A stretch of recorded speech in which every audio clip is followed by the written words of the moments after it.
അസ്സലാമു അലൈക്കും വറഹ്മത്തുള്ളാഹി വബറകാതുഹു. അൽഹംദുലില്ലാഹി റബ്ബിൽ ആലമീൻ. അല്ലാഹുമ്മ സ്വല്ലി അലാ സയ്യിദിനാ മുഹമ്മദിൻ വഅലാ ആലിഹി വസഹ്ബിഹി അജ്മഈൻ. ഇബ്നു ഉമർ റളിയല്ലാഹു അൻഹു വിശദീകരിക്കുന്നു, റസൂൽ സല്ലല്ലാഹു അലൈഹി വസല്ലം പറഞ്ഞതായിട്ട്,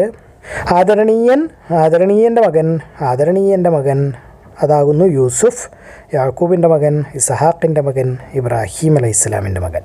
عن ابن عمر رضي الله عنهما أن النبي صلى الله عليه وسلم قال: الكريم ابن الكريم يوسف ابن يعقوب ابن إسحاق ابن إبراهيم عليه السلام.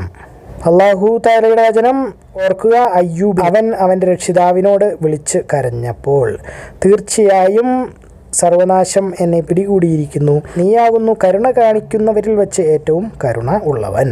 21-ാം സൂറത്ത് 83-ാമത്തെ ആയത്ത്. ഖൗലുല്ലാഹി തആല: വഅയ്യൂബ ഇദ് നാദാ റബ്ബഹു അന്നീ മസ്സനിയ ദുർറു വഅൻത അർഹമുർ റഹീമീൻ. അൽ-അംബിയാ 83. അബൂ ഹുറൈറ റളിയല്ലാഹു അൻഹു വിശദീകരിക്കുന്നു, റസൂൽ സല്ലല്ലാഹു അലൈഹി വസല്ലം പറഞ്ഞതായിട്ട്, അയ്യൂബ് തുണിയില്ലാതെ കുളിച്ചുകൊണ്ടിരിക്കുകയായിരുന്നു. അപ്പോൾ ഒരു കൂട്ടം സ്വർണം കൊണ്ടുണ്ടാക്കിയ വെട്ടുകിളികൾ അദ്ദേഹത്തിൻ്റെ മേത്തേക്ക് ചാടിക്കേറി. ഇപ്പോൾ വെട്ടുകിളി എന്നൊക്കെ പറയുന്നത് നമുക്ക് എളുപ്പത്തിൽ ഉദാഹരിക്കാവുന്ന, അല്ലെങ്കിൽ ആകൃതി കൊണ്ടും കാഴ്ചയ്ക്കും ഒക്കെ ഉള്ളത് പുൽച്ചാടിയാണ്. അപ്പോൾ സ്വർണത്തിൻ്റെ പുൽച്ചാടികൾ അദ്ദേഹത്തിൻ്റെ മേല് മുഴുവൻ വന്ന് കൂടി തുണി എടുത്തിരിക്കുന്ന പോലെ അങ്ങ് മൂടിക്കളഞ്ഞു. അപ്പോൾ അദ്ദേഹം അതെല്ലാം കൂടെ വാരിക്കൂട്ടാൻ തുടങ്ങി തുണിയിലേക്ക്. അപ്പോൾ റബ്ബ് അദ്ദേഹത്തിനെ വിളിച്ചു, എന്നിട്ട് ചോദിച്ചു, അയ്യൂബേ, നിനക്ക് ഞാൻ ആവശ്യത്തിന് തന്നിട്ടില്ലേ? വാരിക്കൂട്ടേണ്ട ആവശ്യമില്ലാത്തത്ര നിനക്ക് ഞാൻ തന്നിട്ടില്ലേന്ന്. അപ്പോൾ അദ്ദേഹം പറഞ്ഞു, ഉവ്വ എൻ്റെ റബ്ബേ, നീ തന്നിട്ടുണ്ട്. പക്ഷേ നിൻ്റെ അനുഗ്രഹങ്ങളിൽ നിന്ന് ഒന്നും തന്നെ വിട്ടുകളയാൻ ഞാൻ ആഗ്രഹിക്കുന്നില്ല. അപ്പോൾ അയ്യൂബ് അലൈഹിസ്സലാം ഭയങ്കര പണക്കാരനാണ്. ഈ രോഗമൊക്കെ മാറി കഴിഞ്ഞപ്പോൾ തിരിച്ച് പഴയ അവസ്ഥയിലേക്ക് പോയി. അതിന് മുമ്പ് ഭയങ്കര പണക്കാരനും 10-20 മക്കളും ഒക്കെയുള്ള വലിയ ആളായിരുന്നു. ഒരുപാട് കൃഷിയും ഒരുപാട് മൃഗങ്ങളും, അത് വലിയൊരു ഫാം എന്നൊക്കെ വേണമെങ്കിൽ നമുക്ക് ഇന്നത്തെ ഭാഷയിൽ പറയാം. അതെല്ലാം മരിച്ചുപോയി, മക്കളൊക്കെ മരിച്ചുപോയി, മൃഗങ്ങൾ മരിച്ചുപോയി, കൃഷിയൊക്കെ പോയി. അവസാനം രോഗമായി, വിരൽ മാത്രം അനങ്ങുന്ന അവസ്ഥയിലേക്ക് വന്നു, നാക്ക് മാത്രം അനങ്ങുന്ന അവസ്ഥയിലേക്ക് വന്നു. അവസാനം അദ്ദേഹം ദുആ ചെയ്തു, രോഗം മാറി, എല്ലാം തിരിച്ചു കൊടുത്തു അല്ലാഹു. അതും അതിൻ്റെ അത്രയും കൊടുത്തു എന്നാണ് പറയുന്നത്. അപ്പോൾ 10 മക്കളുണ്ടായിരുന്നെങ്കിൽ 20 മക്കളെ കൊടുത്തു. പഴയ മക്കളെ തന്നെ ജീവിപ്പിച്ചു കൊടുത്തതാണോ അതോ പുതിയ അവരെ പോലുള്ളവരെ കൊടുത്തതാണോ എന്നറിയില്ല. മിസ്ലഹും മഹും എന്നാണ് പറഞ്ഞിരിക്കുന്നത്, അതായത് അതുപോലത്തെ തന്നെ കൊടുത്തു എന്നാണ് പറയുന്നത്. അപ്പോൾ ഒന്നല്ലെങ്കിൽ അവരെ തന്നെ തിരിച്ചു കൊടുത്തു, അല്ലെങ്കിൽ അവരെ പോലെ തന്നെയുള്ള കാഴ്ചയ്ക്ക് അതുപോലെ തന്നെയുള്ള മക്കളെ തിരിച്ചു കൊടുത്തു, പിന്നെ ഇരട്ടിയും കൊടുത്തു. അപ്പോൾ അത്രയും പിന്നെയും മക്കളെ കൊടുത്തു, അത്രയും സമ്പത്ത് പിന്നെയും കൊടുത്തു, മൃഗങ്ങളെ കൊടുത്തു, പിന്നെ പറമ്പും കൃഷിയും കൊടുത്തു, ആരോഗ്യം തിരിച്ചു കൊടുത്തു, സൗന്ദര്യം തിരിച്ചു കൊടുത്തു, എല്ലാം കൊടുത്തു. നബി ഹുറൈറ റളിയല്ലാഹു അൻഹു അൻ നബി സ്വല്ലല്ലാഹു അലൈഹി വസല്ലം ഖാല ബൈനമാ അയ്യൂബു യഗ്തസിലു ഉറിയാനൻ ഖറ അലൈഹി റിജ്ലു ജറാദിൻ മിൻ ദഹബിൻ ഫജഅല യഹ്ശി ഫീ സൗബിഹി ഫനാദാഹു റബ്ബുഹു യാ അയ്യൂബ് അലം അകുൻ ഗനൈതുക അമ്മാ തറ ഖാല ബലാ യാ റബ്ബ് വലാകിൻ ലാ ഗിനാ ലീ ബറക്കത്തിക്ക. എന്നിട്ട് ഓർക്കുക, മൂസായെ പറ്റി പറഞ്ഞിരിക്കുന്നത് ഈ പുസ്തകത്തിൽ, അതായത് ഖുർആനിൽ, തീർച്ചയായും അദ്ദേഹം തിരഞ്ഞെടുക്കപ്പെട്ട ആളായിരുന്നു, അദ്ദേഹം റസൂലായിരുന്നു, പ്രവാചകനും ആയിരുന്നു. നാം അദ്ദേഹത്തിനെ വിളിച്ചു മലയുടെ വലതുഭാഗത്തേക്ക് നാമുമായി സംസാരിക്കുന്നതിന് വേണ്ടിയിട്ട് അദ്ദേഹത്തിനെ നമ്മുടെ അടുത്തേക്ക് വിളിപ്പിച്ചു. അതായത് മൂസായാണ് ഉദ്ദേശിക്കുന്നത്. 19-ാം സൂറത്ത് 51-52 ആയത്തുകൾ. വദ്കുർ ഫിൽ കിതാബി മൂസാ ഇന്നഹു കാന മുഖ്ലസൻ വകാന റസൂലൻ നബിയ്യാ വനാദൈനാഹു മിൻ ജാനിബി തൂരിൽ ഐമനി വഖറബ്നാഹു നജിയ്യാ. ആയിഷ റളിയല്ലാഹു അൻഹ വിശദീകരിക്കുന്നു, റസൂൽ സല്ലല്ലാഹു അലൈഹി വസല്ലം ഖദീജയുടെ അടുത്തേക്ക് തിരിച്ചുപോയി. അദ്ദേഹത്തിൻ്റെ ഹൃദയം ഭയങ്കരമായി ഇടിക്കുന്നുണ്ടായിരുന്നു. അവർ അദ്ദേഹത്തിനെ വറഖ ഇബ്നു നൗഫലിൻ്റെ അടുത്തേക്ക് കൊണ്ടുപോയി. അദ്ദേഹം ഒരു ക്രിസ്ത്യാനിയായി മതപരിവർത്തനം ചെയ്ത ആളായിരുന്നു. ഇത് അന്നത്തെ മുസ്ലിമാണ് കേട്ടോ. ക്രിസ്ത്യാനി എന്ന് വെച്ചാൽ നമ്മൾ ഇപ്പോൾ മുസ്ലിമിലേക്ക് മതപരിവർത്തനം ചെയ്തു എന്നൊക്കെ പറയുന്നത് പോലെ ഒരാളെ പറ്റി അങ്ങനെ പറയുകയാണെങ്കിൽ, അന്നത്തെ കാലത്ത് ക്രിസ്ത്യാനിയായി മതപരിവർത്തനം ചെയ്ത ഒരാളായിരുന്നു വറഖ ഇബ്നു നൗഫൽ. അത് ഖദീജ അലൈഹി ഇസ്ലാമിൻ്റെ അടുത്ത ബന്ധുവും ആയിരുന്നു. അദ്ദേഹം ഇഞ്ചീൽ, അതായത് ബൈബിൾ അല്ലെങ്കിൽ ഒറിജിനൽ കിതാബ് അല്ലെങ്കിൽ സുവിശേഷം ഈസ അലൈഹി ഇസ്ലാമിൻ്റേത് വായിക്കാറുണ്ടായിരുന്നു. ഇപ്പോൾ നമ്മൾ കാണുന്ന സാധനമല്ല, അത് അറബിയിൽ ആയിരുന്നു. വറഖ ചോദിച്ചു പ്രവാചകൻ സല്ലല്ലാഹു അലൈഹി വസല്ലമയോട്, നിങ്ങൾ എന്താണ് കണ്ടത്? കാര്യങ്ങളൊക്കെ അദ്ദേഹത്തിനോട് വിശദീകരിച്ച് പറഞ്ഞപ്പോൾ വറഖ പറഞ്ഞു, അതാണ് അള്ളാഹു മൂസായുടെ അടുത്തേക്ക് അയച്ച മലക്ക്. താങ്കൾക്ക് ദൈവിക വചനങ്ങൾ അല്ലെങ്കിൽ ദൈവിക സന്ദേശങ്ങൾ വന്നെത്തുമ്പോൾ ഞാൻ ജീവനോടെ ഉണ്ടായാൽ ഞാൻ താങ്കളെ ശക്തമായി സഹായിക്കും. മൂന്നാമത്തെ ഹദീസിൽ ഇത് നേരത്തെ പറഞ്ഞിട്ടുണ്ട്. കാലത്ത് ആയിഷത്തു റളിയല്ലാഹു അൻഹാ ഫറജ നബിയു സല്ലല്ലാഹു അലൈഹി വസല്ലം ഇലാ ഖദീജത യർജുഫു ഫുആദുഹു ഫൻതലഖത് ബി ഇലാ വറഖത ഇബ്നു നൗഫലിൻ വകാന റജുലൻ തനസ്സറ യഖറഉൽ ഇൻജീല ബിൽ അറബിയ്യതി ഫഖാല വറഖതു മാദാ തറ ഫഅഖ്ബറഹു ഫഖാല വറഖതു ഹാദാ നാമൂസ് അല്ലദി അൻസലല്ലാഹു അലാ മൂസ വഇൻ അദ്രകനിയ യൗമുക അൻസുർക നസ്റൻ മുഅസ്സറ.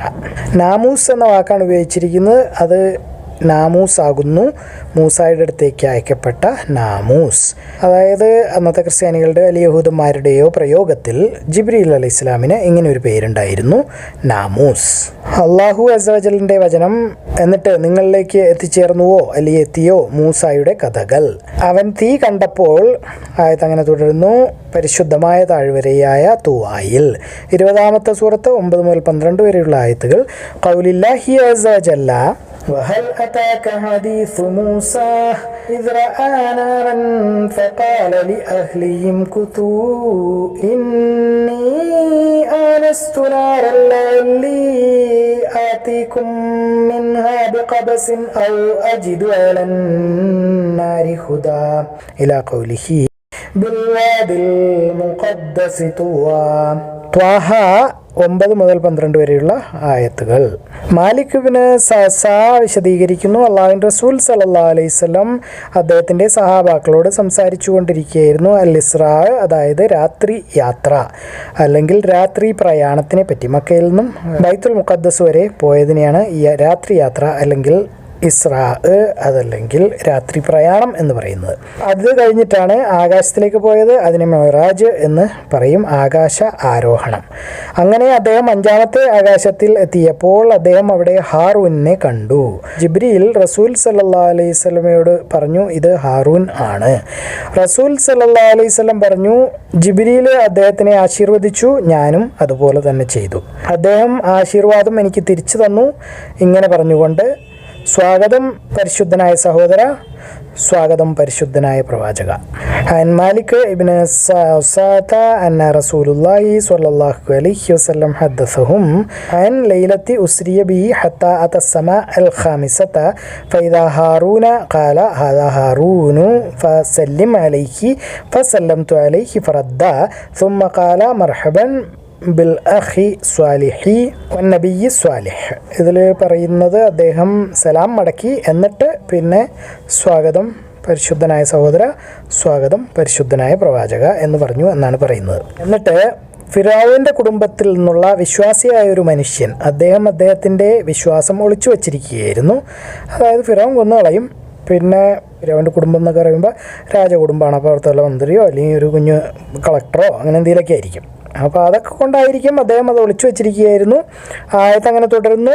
ഒരു മുസ്രിഫ് ആയ ആൾ, അതായത് ബഹുദൈവ ആരാധകൻ അല്ലെങ്കിൽ കൊലപാതകി അല്ലെങ്കിൽ രക്തം ചിന്തുന്നവൻ, പ്രത്യേക കാരണമൊന്നും കൂടാതെ കൊല നടത്തുന്നവൻ, അതല്ലെങ്കിൽ വൻ പാപങ്ങൾ ചെയ്യുന്നവൻ, അതല്ലെങ്കിൽ അടിച്ചമർത്തുന്നവൻ, അതല്ലെങ്കിൽ ആക്രമിച്ച് കടന്നു കയറുന്നവൻ, ഒരു നുണയൻ.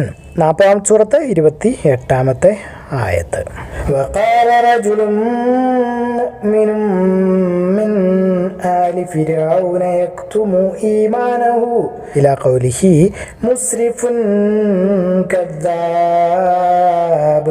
മുസ്രിഫ് അൽ ഇസ്രാഫ്, ദുർവ്യയം ചെയ്യുന്നത് അല്ലെങ്കിൽ അധികമായി പ്രവർത്തിക്കുന്നു എന്നൊക്കെയുള്ളതിൻ്റെ വിശദീകരണമാണ് നമ്മൾ ഈ കണ്ടത്. അള്ളാഹു തആലയുടെ വചനം നിങ്ങളിലേക്ക് മൂസായുടെ കഥ വന്ന് എത്തിയോ അല്ലെങ്കിൽ നിങ്ങൾ അറിഞ്ഞുവോ എന്നാണ് ചോദിക്കുന്നത്. ഒരു പ്രത്യേക പ്രയോഗമാണ് നിങ്ങളിലേക്ക് വന്നെത്തിയോ എന്ന് ചോദിക്കുന്നത്. 79-ാമത്തെ സൂറത്ത് 15-ാമത്തെ ആയത്ത്. വീണ്ടും അള്ളാഹു തആലയുടെ വചനം, എന്നിട്ട് അള്ളാഹു മൂസയോട് നേരിട്ട് സംസാരിച്ചു. 4-ാമത്തെ സൂറത്ത് 164-ാമത്തെ ആയത്ത്. ഖൗലില്ലാഹി തആല വഹൽ അതാക ഹദീസു മൂസ ത്വാഹ 9 വകല്ലമല്ലാഹു മൂസ തക്ലീമാ അൻ-നിസാ 164. അബൂ ഹുറൈറ റളിയല്ലാഹു അൻഹു വിശദീകരിക്കുന്നു, അള്ളാഹുവിൻ്റെ റസൂൽ സല്ലല്ലാഹു അലൈഹി വസല്ലം പറഞ്ഞതായിട്ട്, എൻ്റെ ഇസ്രാ രാത്രിയിൽ, അതായത് രാത്രി യാത്ര അല്ലെങ്കിൽ രാത്രി പ്രയാണം നടത്തിയ അന്ന് ആകാശങ്ങളിലേക്ക് ഞാൻ പോയപ്പോൾ, അതായത് മെഹറാജ്, ഞാൻ മൂസ പ്രവാചകനെ കണ്ടു. അദ്ദേഹം വളരെ മെലിഞ്ഞ മനുഷ്യനായിരുന്നു. അദ്ദേഹത്തിന് നേർത്ത മുടിയായിരുന്നു. അപ്പോൾ ഇത് ചിലപ്പോൾ പറ്റ വെട്ടിക്കളഞ്ഞിരിക്കുന്ന നീഗ്രോകളുടെ പോലുള്ളത് എന്തെങ്കിലും ആയിരിക്കും, അതല്ലെങ്കിൽ വണ്ണം കുറഞ്ഞ നേർത്ത മുടിയായിരിക്കും, അല്ലാഹു ആലം. എന്നിട്ട് വിശദീകരണം തുടർന്നു. ഷാനുവായിൽ നിന്നുള്ള ഒരു മനുഷ്യനെ പോലെ ആണ് അത് ഉണ്ടായിരുന്നത്. ഷാനുവ എന്ന് പറയുന്നത് ഇന്നത്തെ റസൂൽ സല്ലല്ലാഹു അലൈഹി വസല്ലമയുടെ ചുറ്റുപാടുള്ള അറബി ഗോത്രങ്ങളിൽ നിന്നുള്ള ഏറ്റവും കറുത്ത മനുഷ്യർ ഉള്ളവർ ആയിരുന്നു. അപ്പോൾ അവിടുത്തെ ഒരാളെ പോലെ ആയിരുന്നു അദ്ദേഹം കാണാൻ ഉണ്ടായിരുന്നത്. ഞാൻ ഈസയെ കണ്ടു. അദ്ദേഹത്തിന് ഒരു മീഡിയം പൊക്കമായിരുന്നു, കൂടുതലുമല്ല കുറവുമല്ല. അപ്പോൾ ഏതാണ്ട് റസൂൽ സല്ലല്ലാഹു അലൈഹി വസല്ലമയൊക്കെ പോലെ, ചിലപ്പോൾ ഒരു 5 അടിയൊക്കെ ആയിരിക്കും, അല്ലാഹു ആലം. ചുവന്ന മുഖം ആയിരുന്നു. അദ്ദേഹത്തിനെ കണ്ടാൽ അദ്ദേഹം കുളിമുറിയിൽ നിന്ന് ഇപ്പോൾ ഇറങ്ങി വന്നേ ഉള്ളൂ എന്ന് തോന്നും. അതായത് കുളിച്ചിട്ട് വരുന്നത് പോലെ നനഞ്ഞ മുടിയുള്ള, അല്ലെങ്കിൽ മുടി എപ്പോഴും കട്ടിയായി നനഞ്ഞു കിടക്കുന്ന ഒരു തോന്നൽ. ഞാൻ ഇതിൽ ഏറ്റവും കൂടുതൽ സാമ്യം ഉള്ളത് പ്രവാചകനായ ഇബ്രാഹീമിനോടാകുന്നു, അദ്ദേഹത്തിൻ്റെ മക്കളിൽ മറ്റാരേക്കാളും. ഇബ്രാഹിം അലൈഹി സ്വലാമിൻ്റെ മക്കളെ മൊത്തം വെച്ചിട്ട് പറയുകയാണ്, കോടാനുകോടി ആളുകളുണ്ടാവും. അവരിലൊക്കെ ഞാനാണ് ഏറ്റവും അദ്ദേഹത്തിനോട് കാഴ്ചയ്ക്ക് സാമ്യം ഉള്ള ആൾ. നമ്മൾ നേരത്തെ പറഞ്ഞിട്ടുണ്ട്. എനിക്ക് എന്നിട്ട് 2 പാത്രങ്ങൾ തന്നു, അല്ലെങ്കിൽ 2 കപ്പ് തന്നു. ഒന്നിൽ പാലുണ്ടായിരുന്നു, മറ്റേതിൽ കള്ള് ആയിരുന്നു, അല്ലെങ്കിൽ വീഞ്ഞ്, വൈന്, എന്ത് വേണമെങ്കിലും പറയാം. ജിബ്രീൽ പറഞ്ഞു, അതിൽ നിന്ന് നിനക്ക് ഇഷ്ടമുള്ളത് കുടിച്ചുകൊള്ളുക. ഞാൻ അതിൽ നിന്നും പാല് എടുത്ത് കുടിച്ചു. ജിബ്രീൽ പറഞ്ഞു, യാഥാർത്ഥ്യമായത് അല്ലെങ്കിൽ പ്രകൃതിദത്തമായതാണ് തിരഞ്ഞെടുത്തിരിക്കുന്നത്, അതായത് സത്യമതം, അതായത് ഇസ്ലാം. നീ വീഞ്ഞ് അല്ലെങ്കിൽ ആ കള്ളായിരുന്നു കുടിച്ചിരുന്നുവെങ്കിൽ താങ്കളുടെ പിൻഗാമികൾ മുഴുവൻ വഴിപിഴച്ചു പോകുമായിരുന്നു.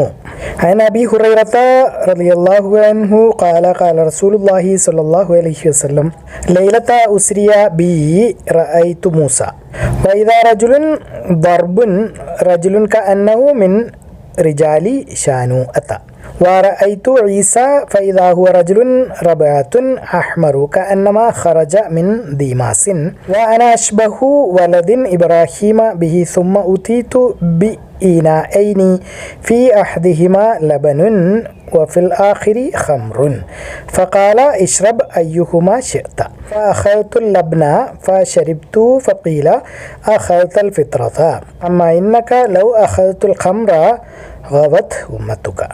ഇബ്നു അബ്ബാസ് റളിയല്ലാഹു അൻഹു വിശദീകരിക്കുന്നു, റസൂൽ സല്ലല്ലാഹു അലൈഹി വസല്ലം പറഞ്ഞതായിട്ട്, ആരും പറയരുത് ഞാൻ യൂനുസ് ഇബ്നു മത്തയേക്കാൾ കേമപ്പെട്ടവനാണെന്നോ അല്ലെങ്കിൽ മെച്ചപ്പെട്ടവനാണെന്നോ. അതായത് അദ്ദേഹം പറഞ്ഞപ്പോൾ യൂനുസിൻ്റെ പിതാവിൻ്റെ പേര് മത്ത എന്നുകൂടി ചേർത്ത് പറഞ്ഞു. ഇതിൽ നിന്ന് മനസ്സിലാക്കേണ്ടത് റസൂൽ സല്ലല്ലാഹു അലൈഹി വസല്ലം തന്നെയാണ് ഏറ്റവും ശ്രേഷ്ഠനായ മനുഷ്യൻ. ഇതൊക്കെ നമുക്കറിയാം. പക്ഷേ നമ്മൾ ക്രിസ്ത്യാനികളോടോ അല്ലെങ്കിൽ യഹൂദന്മാരോടോ ഒക്കെ സംസാരിക്കുകയോ മതപ്രബോധനം നടത്തുകയോ അല്ലെങ്കിൽ തർക്കിക്കുകയോ ഒക്കെ ചെയ്യുമ്പോൾ നിങ്ങളുടെ നബിയേക്കാളും വലിയ നബിയാണ് ഞങ്ങളുടെ നബി, നിങ്ങളുടെ നബി കുഞ്ഞു നബിയാണ്, ചെറിയ നബിയാണ് എന്നൊന്നും പറയാൻ പാടില്ല. കാരണം അവനെ റസൂലിൽ പറയുന്നുണ്ട്, ലാ നുഫർരിഖു ബൈന അഹദിൻ മിർ റുസുലി, പ്രവാചകന്മാർക്കിടയിൽ നമ്മൾ വേർതിരിവ് കാണിക്കുന്നില്ല. അല്ലെങ്കിൽ കൂടുതൽ വലിയ പ്രവാചകൻ, ചെറിയ പ്രവാചകൻ, ഞങ്ങളുടെ പ്രവാചകൻ, നിങ്ങളുടെ പ്രവാചകൻ, അറബി പ്രവാചകൻ, മലയാളി പ്രവാചകൻ, അങ്ങനെയുള്ള പരിപാടികളൊന്നും ഞങ്ങൾക്കില്ല എന്ന് ഖുർആനിൽ തന്നെ അള്ളാഹു പറയുന്നുണ്ട്. അതാണ് മുസ്ലിങ്ങളുടെ ഒരു ലക്ഷണമാണത്, ലാ നുഫർരിഖു ബൈന അഹദിൻ മിർ റുസുലി. ഒറ്റ പ്രവാചകന്മാരിലും നമ്മൾ വ്യത്യാസം കാണില്ല, എല്ലാം ഒന്ന് തന്നെ സെയിം ആണ്. അതുകൊണ്ട് പറയുകയാണ്, യൂനുസ് ഇബ്നു മത്തയേക്കാൾ ഞാനാണ് ശ്രേഷ്ഠൻ എന്നൊന്നും നിങ്ങൾ പറയാൻ നിൽക്കണ്ട എന്ന് പറഞ്ഞിരിക്കുന്നു. യാനി ഇബ്നു അബ്ബാസിൻ അനി നബി സ്വല്ലല്ലാഹു അലൈഹി വസല്ലം ഖാല ലാ യൻബഗി ലിഅബ്ദിൻ അൻ യഖൂല അന ഖൈറും മിൻ യൂനുസ് ഇബ്നു മത്ത വനസബഹു ഇലാ അബീഹി. റസൂൽ സല്ലല്ലാഹു അലൈഹി വസല്ലം പറഞ്ഞു, ഇസ്രാഇൻ്റെ രാത്രിയിൽ, അതായത് രാത്രിയാത്ര, ആകാശാരോഹണം, ഇസ്രാ മെഹറാജ്, അതിനെപ്പറ്റി പറഞ്ഞപ്പോൾ റസൂൽ സല്ലല്ലാഹു അലൈഹി വസല്ലം പറയാണ്, പ്രവാചകനായ മൂസ ഇരുണ്ട തവിട്ട് നിറമായിരുന്നു, വളരെ ഉയരമുള്ള ആളായിരുന്നു, ഷാനുവ ഗോത്രത്തിൽ നിന്നുള്ള ആളുകളെ പോലെ ഉള്ള ആളായിരുന്നു. ഈസായ്ക്ക് ചുരുണ്ട മുടിയായിരുന്നു, ഒരു പാകത്തിന് പൊക്കമുള്ള ആളായിരുന്നു, അല്ലെങ്കിൽ ഒത്ത ഉയരമുള്ള ആളായിരുന്നു. അദ്ദേഹം പറഞ്ഞു, മാലിക്കിനെ പറ്റിയും, അതായത് നരകത്തിൻ്റെ കാവൽക്കാരനായ മലക്ക്, പിന്നെ ദജ്ജാലിനെ പറ്റിയും അദ്ദേഹം പറഞ്ഞു.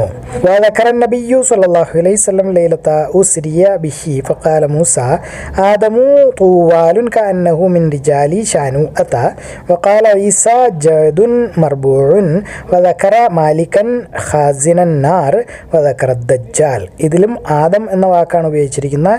മൂസ ആദമു, മൂസ കറുത്ത ആളായിരുന്നു. ആദം എന്ന വാക്കിന് കറുപ്പ് എന്നും വെളുപ്പ് എന്നും അർത്ഥമുണ്ട് എന്ന് നമ്മൾ കണ്ടിരുന്നു. ആദം അലൈഹി ഇസ്ലാമിൻ്റെ നിറത്തെ പറ്റി പറയുമ്പോൾ ആദം എന്ന് പറഞ്ഞാൽ കറുത്ത ആദമാണ്. അതുപോലെ ഈസ അലൈഹി ഇസ്ലാമിനെ പറ്റി പറയുമ്പോൾ വെളുത്ത ഈസായാണ് ആദം എന്ന് പറഞ്ഞാൽ. ഇവിടെ പറയാണ് മൂസ ആദമുൻ, അതായത് കറുത്ത മൂസായായിരുന്നു, അല്ലെങ്കിൽ ഇരുണ്ട തവിട്ട് നിറം. എന്നിട്ട് ഷാനു ആ ഗോത്രക്കാരെയും കാണിച്ചു. അതായത് അറേബ്യയിലെ അന്നത്തെ ഏറ്റവും കറുത്ത ആളുകളായിരുന്നു ഷാനു ആ ഗോത്രക്കാരൻ. അള്ളാഹു എല്ലാ കാര്യങ്ങളും ഏറ്റവും നന്നായി അറിയുന്നു. നിങ്ങളിത് കാണുക, ഖുർആൻ പഠിക്കുക, എല്ലാവരിലേക്ക് എത്തിച്ചു കൊടുക്കുക. ബാറക്കല്ലാഹു ലി വലക്കും. അസ്സലാമു അലൈക്കും വറഹ്മത്തുള്ളാഹി വബറകാതുഹു.